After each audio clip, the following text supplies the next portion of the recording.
साथियों नमस्कार, पुनः स्वागत है। साथियों, जो हमारी बात चल रही थी राजस्थान के प्रतीक चिन्ह, जो हमने पीछे वीडियो में बात कर ली है। आपने यदि पीछे का वीडियो नहीं देखा तो पहले पीछे वीडियो जरूर देखें साथियों। उसमें हमने बात की राज्य वृक्ष, राज्य पक्षी, राज्य पुष्प, इनके बारे में विस्तार से बात की आराम से। आज हम बात स्टार्ट करेंगे जो भी प्रतीक चिन्ह हमारे बचे हैं उन सभी की बात हम इस वीडियो में कर लेंगे। साथियों, आज जो पहला टॉपिक हम ले रहे हैं राज्य पशु, उसमें आप देख रहे हैं पूरा जो सार संग्रह है आपके निचोड़ मान लीजिए, एक तरह से आरबीएससी मान लीजिए, एनसीईआरटी मान लीजिए, जो मुख्य गाइड है वहाँ से भी सभी टॉपिक यहाँ पे लिए गए हैं। लगभग पूरे तथ्य शामिल है साथियों। यहाँ से बाहर मेरे हिसाब से प्रश्न नहीं जाना चाहिए साथियों। और साथियों, राजस्थान के जो सामान्य ज्ञान टॉपिक है थर्ड ग्रेड में, ये सेकंड ग्रेड में भी उपयोगी है साथियों। जो हमारा टॉपिक है इसके बाद हम लोक देवता भी देखेंगे और देखेंगे। और साथियों, जो हमारे टॉपिक है राजस्थान का सामान्य ज्ञान नाम से जो राजस्थान के प्रतीक चिन्ह हैं, उसके बाद जो योजनाएं चल रही है, जो सभी है अनुसंधान केंद्र आदि, उन सभी की बात हम पहले करेंगे। उसके बाद में हमारा राजस्थान और कक्षा 9 से 10 जो किताबें हैं, कक्षा 6 से लेकर 8 तक और 9 से लेकर 10 तक, उन सभी की ऑनलाइन ग्रुप में यहाँ पे क्लास मिलेगी। वर्ड पर ही आपको नियमित क्लासें मिलती रहेगी साथियों। बस आपका प्यार विश्वास स्नेह बना रहे, आपका सपोर्ट में बना रहे साथियों। आपका एक शेयर हमारे लिए महत्वपूर्ण होता है, जिससे हमारा हौसला बढ़ता है साथियों। तो आप लाइक करके शेयर करते रहें। आप इस चैनल पर नए हैं तो सब्सक्राइब जरूर कर लेना। टेलीग्राम पे मैं पूरी पीडीएफ सेंड कर दूंगा। टेलीग्राम पे जाकर सर्च करें अपनी कलम अपनी आवाज़, या कमेंट बॉक्स में लिंक है, वहाँ से जुड़ सकते हैं साथियों। देखिए, बात करें राज्य पशु, राज्य पशु की बात हम स्टार्ट करें साथियों। राज्य पशु में नाम आपको यहाँ पे दिख रहे हैं दो, चिंकारा और ऊँट। यहाँ पे आप कंफ्यूज हो सकते हैं, ठीक है। तो कौन सा सही करें कौन सा नहीं करें, तो जैसे आपको पता भी होगा बहुत सारे व्यक्तियों को, चिंकारा और ऊँट में बात करें तो साथियों वन्य जीव की बात करें। कौन सा? वन्य जीव जो भी है, ठीक है। वन्य जीव में जो राज्य पशु है वो कौन सा है? राज्य पशु कौन सा है? चिंकारा है। वन्य जीव में ये इसका नाम ऐसे भी पूछ सकते हैं, नॉन डोमेस्टिक। क्या पूछ सकते हैं? नॉन डोमेस्टिक जो है, जो स्टेट एनिमल, वो कौन सा है? चिंकारा है। इंग्लिश में भी आ सकता है साथियों, नॉन डोमेस्टिक। वन्य जीव का पूछ सकते हैं, वन्य जीव में राज्य पशु कौन सा है? चिंकारा है। और पालतू पशु या पशुधन में जो राज्य पशु है, ठीक, पालतू पशु नाम आ सकता है, पशुधन आ सकता है, या डोमेस्टिक आ सकता है। इसमें राज्य पशु बात करें तो ऊँट है। दोनों ऑप्शन आ जाए कि राज्य पशु कौन सा है, चिंकारा या ऊँट, तो दोनों आ जाए तो दोनों का ऑप्शन होगा, दोनों कर देना है साथियों, ठीक है। इनमें से दोनों में से कोई सा भी एक दिखे और एक ही ऑप्शन में हो दोनों में से, तो एक कर देना कोई सा भी, ठीक है।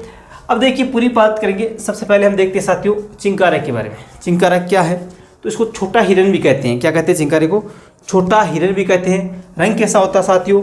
एकदम हल्का भूरा रंग का अखरोटी रंग होता है साथियों। इसको छोटा हिरन कहते हैं। रंग कैसा होता है? हल्का भूरा रंग, अखरोटी रंग होता है साथियों। वन्य जीव, वन्य जीव में राज्य पशु है, नॉन डोमेस्टिक में राज्य पशु है, ठीक। घोषित कब किया गया था साथियों?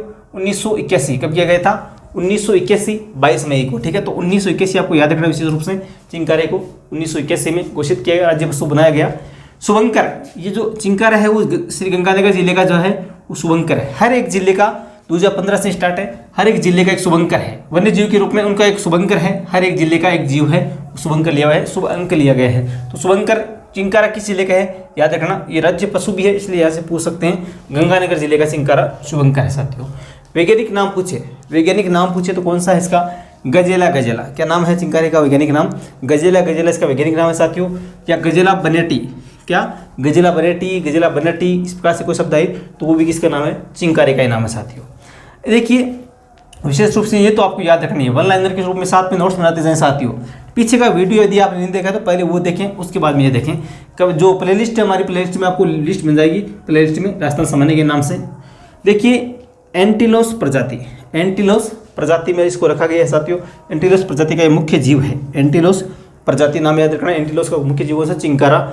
ये मेमेलिया वर्ग का है साथियों, नाम याद रखना मेमेलिया। और कार्डिटा संघ का है साथियों। ये तीनों याद आपको नाम होने चाहिए, वेरी इंपॉर्टेंट है। यहाँ से इस प्रकार के सवाल पूछ सकते हैं कि चिंकारा किस प्रजाति का, किस वर्ग का, किस संघ का है, तो ये आपको नाम याद होने चाहिए साथियों। उसके अलावा देखिए बात करें चिंकारे के लिए जो प्रसिद्ध है वो नाहरगढ़ अभ्यारण्य जयपुर प्रसिद्ध है साथियों। चिंकारे के लिए कौन सा प्रसिद्ध है? नाहरगढ़ अभ्यारण्य कहाँ पे है? जयपुर में। वेरी इंपॉर्टेंट है, नाहरगढ़ अभ्यारण्य कहाँ पे है? जयपुर में है। तो चिंकारे के लिए कौन सा? नाहरगढ़ अभ्यारण्य प्रसिद्ध है, याद रखना। लेकिन सर्वाधिक कहाँ पाए जाते हैं चिंकारा? एक वन लाइन साथ में बनाते जाएं, 2 या 3 बार आप रिवीजन करेंगे, लास्ट में तो एकदम आराम से याद हो जाएंगे सब। सर्वाधिक आपके मरुस्थलीय जो भाग है वहाँ पे वो पाए जाते हैं, ठीक है साथियों। देखिए हल्का भूरा रंग का अखरोट, ये बात हम कर चुके हैं। ये चिंकारे के बारे में आपके लगभग पूरा मैटर आ गया। इतना यदि आपको याद है तो मेरे हिसाब से इससे बाहर नहीं जाना चाहिए। इसके अलावा कोई सवाल बचेगा तो मैं टेलीग्राम पे शेयर कर दूंगा, या इसके बारे में हम टेस्ट सीरीज चलाएंगे साथियों। वो जो टॉपिक पूरे हो जाएंगे उसके बाद में हम क्या करेंगे, एक एक टॉपिक की टेस्ट सीरीज चलाएंगे, उसमें आपके जो सवाल बचे हैं वो उसमें शामिल कर लेंगे, तो आप लास्ट में वो भी देख लेना, ठीक है। लगभग 99% आपके यहाँ पे सवाल मिल जाएंगे। ये चिंकारा हो गया। अब देखिए बात करते हैं ऊँट। ये क्या है? पालतू पशु में राज्य पशु कौन सा है? ऊँट है। पशुधन में राज्य पशु कौन सा है? ऊँट है। और डोमेस्टिक श्रेणी में राज्य पशु कौन सा है? ऊँट है। भारत में, पूरे भारत में राजस्थान जो है ऊँट का एकाधिकार रखता है। ऊँट पर एकाधिकार रखता है, मतलब सर्वाधिक ऊँट कहाँ पाए जाते हैं? भारत में राजस्थान में पाए जाते हैं। एकाधिकार की बात इस प्रकार से प्रश्न घुमा कर भी पूछ सकते हैं। तो भारत में फर्स्ट हो गया। घोषित कब हुआ? देखिए घोषित ऊँट को पशुधन में कब किया गया? 30 जून 2014। 30 जून है 2014 को ये क्या किया? राज्य पशु बनाया गया ऊँट को भी। 30 जून 2014 याद लिख लेना।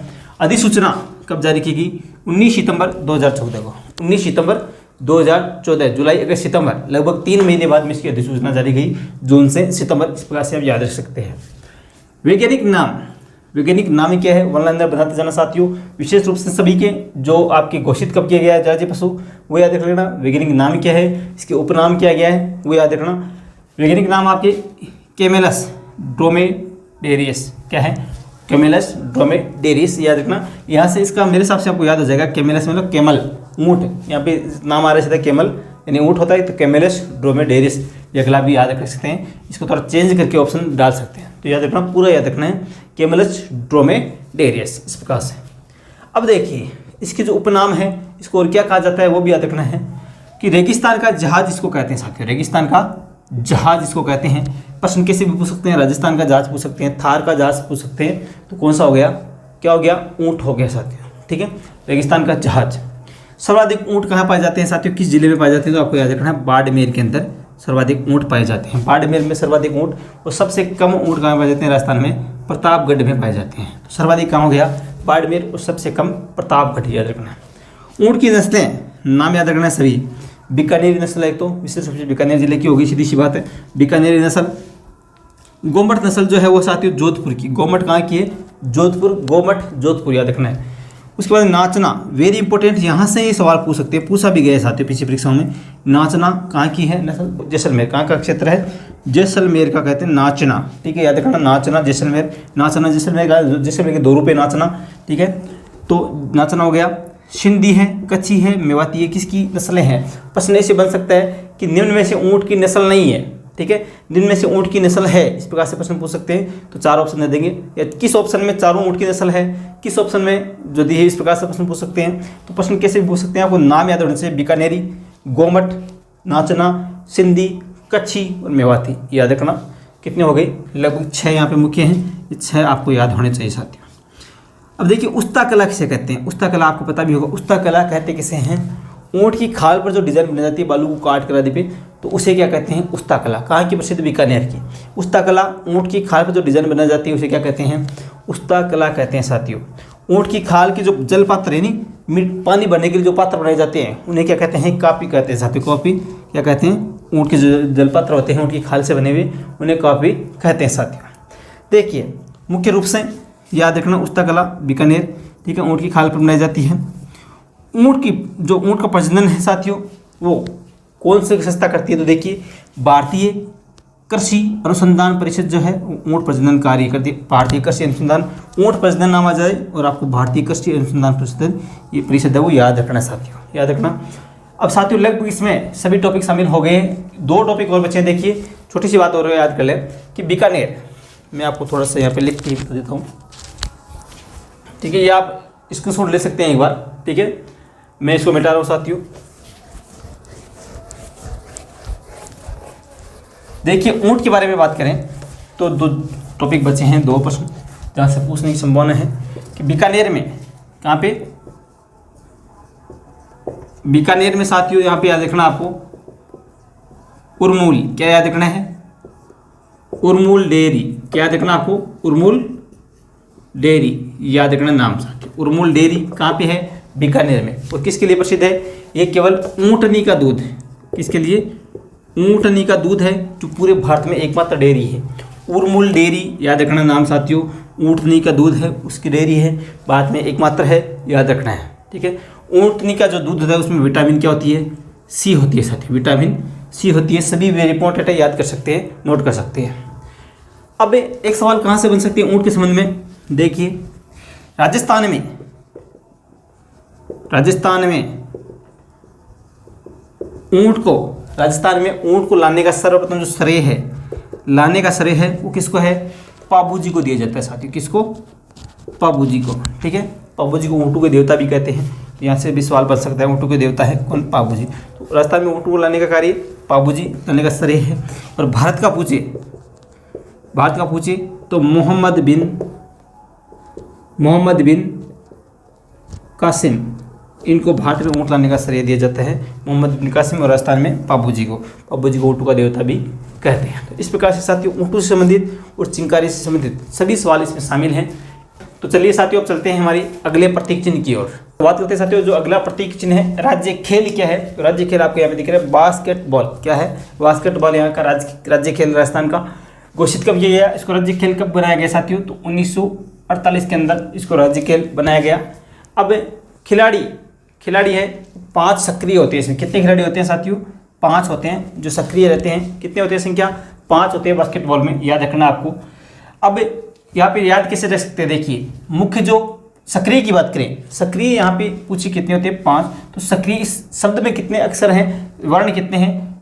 बा, इसमें आज की मतलब छोटी व्यंजन की बात करें, बा क टे बा ल, मतलब जो पूरे व्यंजन हैं पूरे हैं, बा क मतलब पूरे 5 हैं, सक्रिय है 5। इस आधार पर याद रख सकते हैं 5 सक्रिय होते हैं। अब यहाँ पे देखिए, जो मैदान आपका इसकी क्या होती है? तो ये आयताकार होता है। क्या होता है? मैदान आयताकार होता है, ये याद रखें। इसकी लंबाई चौड़ाई देखें, लंबाई होती है इसकी 28 मीटर। कितनी होती है? 28 मीटर।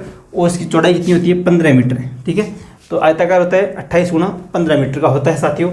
जो इसका घेरा बना होता है जहाँ पे बास्केटबॉल उसके अंदर फेंकी जाती है, तो वो घेरे की ऊंचाई साथियों वो होती है आपके 10 फीट। कितनी होती है? 10 फीट होती है साथियों। 10 फीट के ऊंचे वो घेरा होता है। और उसकी मीटर में देखें तो 3.048। ठीक है, ये उसकी ऊंचाई होती है मीटर में, और ऊंचाई फीट में होती है आपकी 10 फीट। ठीक है, खेल मैदान आयताकार होता है। 28 गुना 15 हो गया। जो मुख्य संस्था है साथियों इसकी बास्केटबॉल की, वो आपके फीबा। क्या है? FIBA। ठीक है, कब स्थापित कब है? 1932 में। कब है? 1932 में स्थापित है। इसका पूरा नाम पूछिए तो इंटरनेशनल बास्केटबॉल फेडरेशन। याद रखना, इंटरनेशनल बास्केटबॉल फेडरेशन इसका नाम है, फीबा। ठीक है, 1932 में। याद रखिए इन बातों को, और साथ में वन लाइनर बनाते जाए, नोट्स बनाते जाए साथियों। देखिए, एकेडमी जो बास्केटबॉल की एकेडमी है वो कहाँ पे है? मुख्य 3 आपको याद रखनी है साथियों। बालक बास्केटबॉल अकादमी, बालक। ठीक है, बालक का याद रखें, कहाँ पे है? जैसलमेर। बालक कहाँ पे है? जैसलमेर। बालक सीनियर कौन सा है? जयपुर में है साथियों। बालक बास्केटबॉल अकादमी जैसलमेर, बालक सीनियर बास्केटबॉल अकादमी जयपुर। और महिला कहाँ पे है? जयपुर के अंदर महिला बास्केटबॉल अकादमी। ठीक है साथियों, इस प्रकार से लगभग बास्केटबॉल के ये प्रश्न इस प्रकार से बन रहे हैं। कुछ प्रश्न बनेंगे जो रहेंगे, तो मुझे और नजर आएंगे, कहीं पर भी मिलेंगे, तो मैं आपको प्रश्न जो टेस्ट सीरीज चलेगी उसमें टॉपिक पूरा होने के बाद में उनमें हम शामिल कर लेंगे साथियों। अब हम चलते हैं जो अगला जो राजकीय चिन्ह है, जो प्रतीक चिन्ह है उनमें। तो साथियों अब देखते हैं हम अगले प्रतीक चिन्ह जो है हमारे राज्य नृत्य, राज्य गीत और राज्य शास्त्रीय नृत्य, इन तीनों की एक साथ में बात करेंगे साथियों। देखिए, पहले हम देखते हैं राज्य नृत्य। राज्य नृत्य कौन सा है? आप सभी को पता है, घूमर। घूमर राजस्थान की शान है, घूमर राज्य नृत्य है साथियों। सवाल बन सकता है उनको जो दूसरे नाम है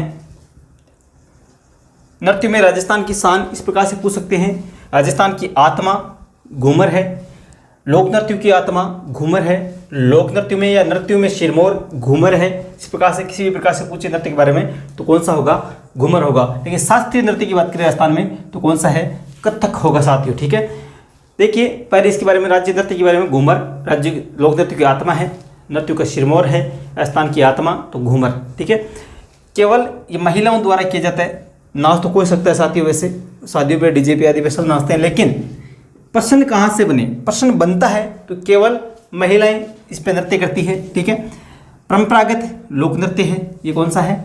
परंपरागत लोक नृत्य है साथियों, प्राचीन काल से चला रहे हैं।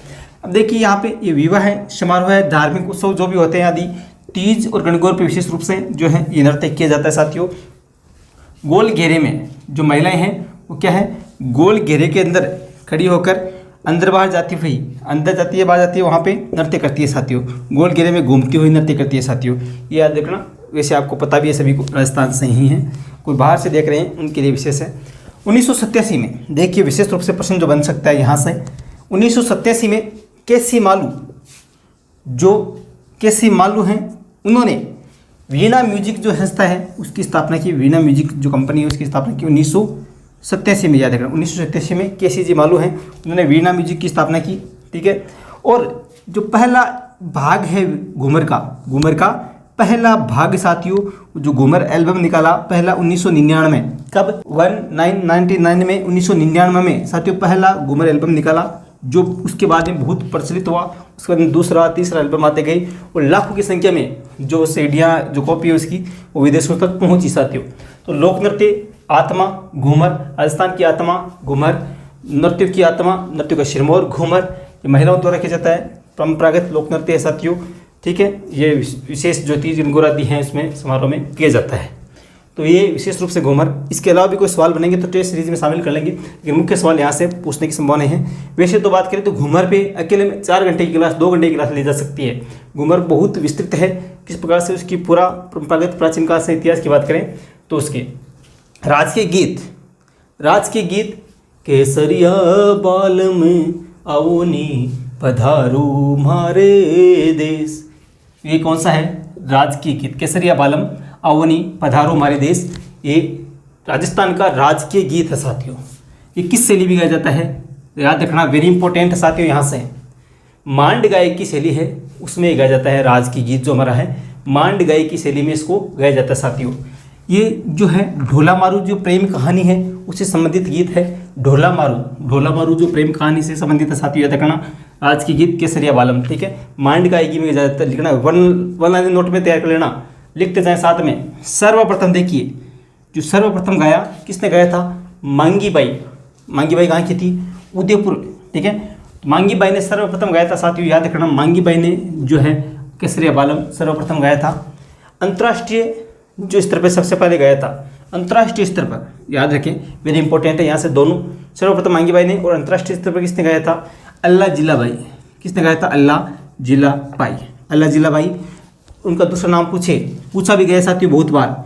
मरु को किला, राजस्थान की मरु को किला, थार की मरु को किला, जो भी कैसे भी पूछे, ओनली मरु को किला पूछे तो भी कौन सी होगी? अल्लाह जिलाबाई होगी साथियों। इनको बाईजी के नाम से भी जाना जाता है, ये भी याद रखें, अल्लाह जिलाबाई या बाईजी। इनको 1982 में पद्मश्री से सम्मानित किया गया था, याद रखें, वेरी इंपॉर्टेंट है। अल्लाह जिलाबाई ने ये सर्वप्रथम कहाँ गाया था? अल्लाह जिलाबाई ने इस गीत को सर्वप्रथम अंतर्राष्ट्रीय स्तर पर तो उन्होंने गाया था, लेकिन उन्होंने सर्वप्रथम कब गाया था? बीकानेर महाराणा गंगा सिंह के दरबार में, जो महाराजा थे बीकानेर के महाराजा गंगा सिंह जी के दरबार में उन्होंने सर्वप्रथम गाया था साथियों। इस प्रकार से राजकीय गीत केसरिया बालम ये आप हमारा राजकीय गीत है, इससे संबंधित ये सवाल बन रहे हैं साथियों। राज्य शास्त्रीय नृत्य वेरी इंपॉर्टेंट है, ये भी राज्य शास्त्रीय नृत्य जो है कौन सा है? कथक है साथियों। कौन सा है? कथक है, वो हमारा राज्य शास्त्रीय नृत्य है। अब देखिए कि उत्तरी भारत का प्रमुख नृत्य है साथियों, उत्तरी भारत का प्रमुख नृत्य है साथियों, याद रखना, उत्तरी भारत का प्रमुख नृत्य कथक जो हमारा क्या है? राज्य शास्त्रीय नृत्य है। घराने की बात करें साथियों, भारत में लखनऊ है घराना, भारत में लखनऊ, याद रखिए, वेरी इंपॉर्टेंट। राजस्थान का जयपुर घराना। ठीक है, यहाँ पे इसके घराने। इसके जन्मदाता कौन है? तो भानुजी महाराज को इसके जन्मदाता माने जाते हैं, कथक नृत्य के भानुजी महाराज को। ठीक है साथियों, इस प्रकार से मैंने इसके अलावा भी जो बच्चे राज्य मिठाई बची और बच्चे वो हम बात करेंगे। राज्य नृत्य इसी वीडियो में बात करेंगे। राज्य नृत्य बात कर ली, राज्य गीत, राजकीय और राज्य शास्त्रीय नृत्य। अब बात करते हैं कुछ अलग प्रतीक चिन्ह बचे हैं 2-3 उनके बारे में। तो साथियों अंतिम 3 प्रतीक चिन्ह और बचे हैं। देखिए तीनों भी महत्वपूर्ण है, कहीं से भी सवाल बन सकते हैं, इसलिए हमें इनको भी आराम से देखना है साथियों। देखिए बात करते हैं साथियों राज्य मिठाई। राज्य मिठाई कौन सी है? तो बताएं, राज्य मिठाई कौन सी है साथियों? आप सभी को पता है, घेवर। राज्य मिठाई कौन सी है? घेवर है साथियों। लगभग सभी का खाया हुआ भी होगा साथियों, देखा हुआ भी होगा। देखिए मधुमक्खी के छत्ते के समान होता है, आप यहाँ पे मैं चित्र भी डाल दूंगा, शायद आप देख लेना। मधुमक्खी के छत्ते की तरह होता है साथियों देखने में, और ये एकदम कुरकुरे टाइप का मीठा पकवान होता है साथियों। ये मुख्यतः पूछे तो किससे बना होता है? तो मैदे से बना होता है। किससे बना होता है? मैदे से बना हुआ था साथियों। इसमें मैदे के अलावा क्या क्या मिलते हैं साथियों? आप इसको घर पे तैयार कर सकते हैं। घी, दूध, केवड़ा, मक्खन, चीनी, बादाम, पिस्ता, केसर, इलायची, इस प्रकार से मिलकर इसका निर्माण किया जाता है, घेवर बनाया जाता है साथियों। ठीक है, अब देखिए राज्य मिठाई होगी, इसके बाद में राज्य वाद्य यंत्र। इसका नाम यदि आपको यहाँ से मुख्य सवाल पूछ सकते हैं, घेवर किससे बना होता है या राज्य मिठाई कौन सी है ये। ठीक है, राज्य वाद्य यंत्र। राज्य वाद्य यंत्र जो है वो होता है साथियों अलगोजा है। कौन सा है? अलगोजा है, जो फूंक मार कर बजाया जाता है, बांसुरी की तरह बजाया जाता है साथियों। ये लकड़ी से बने होते हैं और दो एक साथ मुंह में लेके बजाए जाते हैं। उपनाम इसके याद रखना, विशेष रूप से उपनाम याद रखना। आपको देखिए मटियान क्या है, मटियान, जरही नीचे री है साथियों, जरही, पाव जरही, दो नाली, दो नल, गिर, सतारा, नागेज। इस प्रकार से इसके वेरी इंपॉर्टेंट है सभी नाम, यहाँ से सवाल बन सकते हैं साथियों, अलग हो जाएंगे। मटियान, जरही, पाव जरही, दो नाली, दो नल, गिर, सतारा, नागेज। मैं आपको टेलीग्राम पे PDF सेंड कर दूंगा, आप वहाँ पे जुड़ सकते हैं। सूर्यमल मिश्रण राज्य कवि कौन से हैं, वेरी इंपॉर्टेंट है। वैसे तो साथियों इसका विस्तृत अध्ययन हम जो हमारे महान कवि हैं, महापुरुषों में, इनके विस्तार से बात करेंगे साथियों, ठीक है। लेकिन मुख्य जहाँ से सवाल बन सकते हैं प्रतीक चिन्ह से, वो हम देखेंगे। राज्य कवि सूर्यमल मिश्र, जन्म पूछ सकते हैं साथियों 19 अक्टूबर 1815, मृत्यु 11 अक्टूबर 1868 में, ठीक है। ये ध्यान रखें, जन्म कहाँ हुआ था, बूंदी के हरियाणा गाँव में, हरियाणा गाँव बूंदी में जन्म हुआ। यहाँ से पूछ सकते हैं सवाल यहाँ से बन सकता है, जन्म कहाँ हुआ, बूंदी के हरियाणा गाँव से हुआ था साथियों। अब देखिए ये जो थे सूर्यमल मिश्र, वो हाड़ा शासक, बूंदी के जो हाड़ा शासक थे, महाराव राम सिंह के दरबारी कवि थे, महाराव राम सिंह के दरबारी कवि थे। याद रखना, वन लाइन बना लेना साथियों। इसमें इसकी जो मुख्य रचनाएं हैं, कृतियां हैं, वो कौन कौन सी है, तो याद रखें 10 वर्ष की आयु में, यहाँ से सवाल बन सकता है, यहाँ से सवाल बन सकता है 10 वर्ष की आयु में, मात्र 10 वर्ष की आयु में उन्होंने खंड काव्य रामरंज जाट की उन्होंने रचना कर दी थी। 10 वर्ष की आयु में, मात्र 10 वर्ष में रामरंज जाट की उन्होंने रचना की। फिर वेरी इंपॉर्टेंट जो है उनकी प्रसिद्ध रचना वीर सतसई और वंश भास्कर, वेरी इंपॉर्टेंट दोनों जो है वो प्रसिद्ध रचना है। वीर सतसई जहाँ से पूछा जाता है बार बार, और वंश भास्कर याद रख लेना। दातु रूपावली, बलवंत विलास या बलवंत विलास, ठीक है, छंदोपयुग और सती रस, इनकी प्रमुख रचनाएं हैं। तो इनकी जो विस्तार से चर्चा हम जो राजकवि पढ़ेंगे या जो प्रमुख कवि हैं हमारे, जो पाठ आएगा अलग, उनमें आराम से विस्तार से बात करेंगे। तो साथियों इस प्रकार से मुख्य बातें हम राजस्थान के प्रतीक चिन्ह के बारे में बात की। आप कमेंट करके जरूर बताना साथियों कैसे लगी। 2 सवाल मैं आपको पूछता हूँ कि राजस्थान की राजभाषा क्या है, आप कमेंट करके जरूर बताना साथियों, राजभाषा क्या है, ठीक है। और एक पूछता हूँ मैं आपका राजस्थान दिवस, ठीक है, वो आप बता देना, राजस्थान दिवस आपको बता, राजभाषा क्या है, कमेंट करके जरूर बताना साथियों। तो साथियों अगले वीडियो में हम आराम से विस्तार से बात करेंगे, जो हमारे लोक देवता हैं या जो मुख्य टॉपिक आप कमेंट करेंगे वो सदा पे लेते रहेंगे। योजनाएं हैं, फ्लेक्सिबल योजनाएं, मैं आपको सूचित कर दूंगा टेलीग्राम पे। सुझाव दे सकते हैं साथियों, को सुझाव है तो आप दे सकते हैं, आपके कोई कंफ्यूज है तो दे सकते हैं, कमेंट कर सकते हैं, कोई सवाल है तो कर सकते हैं, ठीक है साथियों। मिलेंगे नेक्स्ट वीडियो में। आपका प्यार विश्वास हमें दिखाते रहे, सपोर्ट करते रहे, शेयर करते रहे साथियों। अभी से जुड़ जाना सब्सक्राइब करके, और टेलीग्राम पे विशेष रूप से जुड़ जाना। टेलीग्राम पे जाकर सर्च करें अपनी कलम पे, जो PDF आपकी पूरी बोर्ड की स्क्रीनशॉट वो आपको वहाँ पे मिलते रहेंगे, ठीक है साथियों। मिलेंगे नेक्स्ट वीडियो में, तब तक जय हिंद, जय भारत, धन्यवाद।